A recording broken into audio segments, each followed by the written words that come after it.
MP हलचल TV news में आपका स्वागत है और मैं हूं आपके साथ अनुष्का। कि एक आपराधिक किस्म की महिला द्वारा जो लोगों से पहले संबंध बनाने कार्य करती है, फिर उन्हें ब्लैकमेल कर उन्हें लूटने का कार्य करती है और नागदा सहित अलग अलग क्षेत्र में ऐसे कई मामले थाने में दर्ज होने के बावजूद महिला दूसरों पर झूठे आरोप लगाती। महिला द्वारा जिस व्यक्ति को फंसाकर पैसे ऐंठे गए हैं, मैं उस व्यक्ति का केस लड़ रहा हूं और मुझ पर पहले तो उस व्यक्ति का केस नहीं लड़ने का दबाव बनाया गया। फिर मैंने केस लड़ने के लिए कहा तो फिर मुझे ही फंसाने के लिए मेरे और मेरे भाई के खिलाफ थाने में आवेदन दे दिया।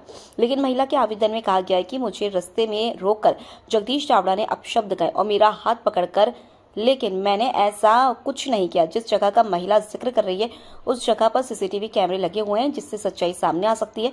मेरा उस महिला से कोई संबंध नहीं है। मैं उसके द्वारा लुटेरी दुल्हन जैसा कार्य कर रही महिला से पीड़ित व्यक्ति का केस लड़ रहा हूं, इसलिए मुझे सिर्फ निशाना बनाया जा रहा है। आवेदन के बाद बिरला ग्राम पुलिस मुझे और मेरे भाई को बार बार परेशान कर रही है। बार बार थाने बुलाया जाता है, जिससे परेशान होकर मैंने ये ज्ञापन तहसील कार्यालय में देकर न्याय की मांग की है। जन सुनवाई में आवेदन दिया है, उसमें नगर पुलिस अधीक्षक महोदय और सभी समस्त थाना प्रभारियों को ये आवेदन दिया है कि इसके विरुद्ध अवैध वसूली की कार्रवाई, अवैध वसूली का प्रकरण पंजीबद्ध किया जाए। ये लोगों को मानसिक रूप से प्रताड़ित करती है और कई झूठे प्रकरण बना चुकी है। इसने विक्रम के पहले पति के बाद आशाबाई ने राजेश कुमार उर्फ राजू वेद पर भी 1,16,000 वसूलने के बाद झूठी कार्रवाई करी है। उसके रिकॉर्ड भी है। राजू और उसकी पत्नी ने आवेदन दिए थे थाने में। इसी प्रकार जितेंद्र के साथ इनने दूसरा विवाह करा और उसको भी एट्रोसिटी और 76 के केस में प्रकरण में दर्ज कराकर सास की सुविधाओं का भी लाभ लिया। एक पति होते हुए दूसरा पति करा और जितेंद्र शादीशुदा था, ये जानते हुए भी उसने उसको शादी करी।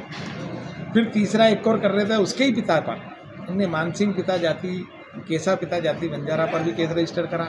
ये दोनों मेरे समाज के जरूर है, पर मेरा इनसे कोई संबंध नहीं है। ये यहाँ के रहने वाले नहीं है, नलखेड़ा के रहने वाले। इसने जो शिकायत करी वो झूठी है। झूठी शिकायत मुझे फंसाने के किसी राजनीतिक दबाव में और इसके जो पीछे जो गिरोह है उससे दबाव में आके कर रही है।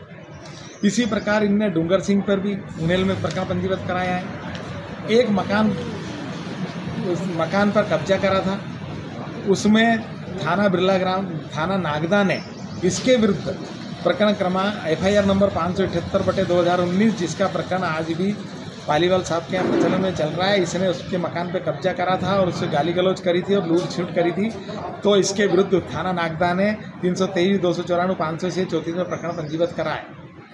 इसी प्रकार ये चिमनगंज मंडी में, नीमच में, महतपुर रोड में, महतपुर थाना और रागवी थाना में इनने सेक्स रैकेट चलाया था और बाहर की महिलाओं को लाके बेचती है और शादी कराती है। उस संबंध में बिरला ग्राम थाने में भी इस पर FIR हुई और जेल रही है। तो सारे रिकॉर्ड होने के बाद भी पुलिस थाना इसकी शिकायत को सुनता है। इसने मेरे खिलाफ शिकायत दी है और मैं उस तारीख को था भी नहीं। मैं बाबूलाल सोलंकी का केस लड़ रहा हूँ और उस पर दबाव बनाने के लिए इसने मुझे मेरे खिलाफ झूठी शिकायत की और मेरे भाई के खिलाफ भी करी है। इसने अभिभाषक संघ नागदा को भी एक पत्र दिया, शिकायत करी है। अभिभाषक संघ ने इसका कहा कि भैया ये हमारा फोरम नहीं है, आप थाने पे जाइए। तो अभिभाषक संघ ने थाने पे दे दिया। अब ये बार बार दबाव बनाने के साथ उनके जगदीश चावड़ा के साथ कोई अभिभाषक नहीं है, वो नहीं है। भाई अभिभाषक का इससे कोई संबंध ही नहीं है। अभिभाषक का काम है कोर्ट से। कोर्ट में हमने इसका प्रकरण में बाबूलाल सोलंकी को 11 तारीख को 11/3/2025 को जमानत दे दी गई और न्यायालय ने खुद ने माना है। न्यायालय का ये आदेश है। न्यायालय श्रीमती नीलम मिश्रा जी ने इनको जमानत दी है कि साहब ये महिला इसी प्रकार के कृत्य करती रहती है और इसके पूर्व के रिकॉर्ड भी खराब है। उसी आधार पर बाबूलाल पिता चतरा जी को, सोलंकी को जमानत मिली है। तो ये जब पंजीबद्ध करवाती लोगों पर, तो ये इसमें कौन से गिरोह शामिल है और कौन पुलिस विभाग का व्यक्ति शामिल है जो दबाव बना रहा है। पूर्ण राजनीतिक प्रभाव रखने वाले लोग इसका दुरुपयोग करते हुए जमीन भी हड़प रहे हैं। और मेरे द्वारा पूर्व में त्यागी जी महाराज के जो साधु संत थे उनको मारने कूटने का जो था, जिन लोगों ने शेखावत परिवार ने इनको मारा कूटा था, उसके खिलाफ मैंने आवाज़ उठाई थी। वही लोग इसके साथ शामिल हैं। इसी प्रकार अशोक नदी हनुमान चंबल डैम के किनारे अशोक महाराज जी के पुत्र के यहाँ पर भी ऐसी केस रजिस्टर्ड हुआ था, उसमें भी मैं प्रकरण उनके खिलाफ पंजीबद्ध हुआ था, उसकी पैरवी भी मैं कर रहा हूँ।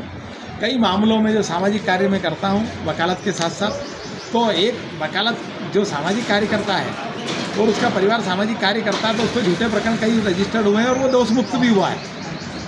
तो ऐसे हर जगह कोई वकील उसका साथ देगा या प्रमाण देगा ऐसा कोई संभव नहीं है कि हर सामाजिक कार्यकर्ता के साथ सही लोग आते हैं। तो एकल्ला सामाजिक कार्यकर्ता अपना कार्य करता है। महाराज जी के यहाँ भी मैंने वो इस चीज़ की घटना का सूचना दे दी है और आज दिनांक को मुझे और मेरे परिवार को मानसिक रूप से बिल्लाग्राम थाना के प्रभारी और ये सब प्रताड़ित कर रहे हैं, जबकि मैं कुछ बयान दे चुका हूँ। मेरा कोई लेना देना नहीं है। मेरा मोबाइल ट्रेस कर लिया जाए कि 11/1 को मैं कहाँ मिला हूँ और वहाँ पेट्रोल पंप के CCTV फुटेज पूर्व के थाना प्रभारी पिंकी आकाश ने निकाल लिए थे। ऐसी कोई घटना नहीं पाई गई, ज़बरदस्ती ब्लैकमेलिंग कर रहे हैं।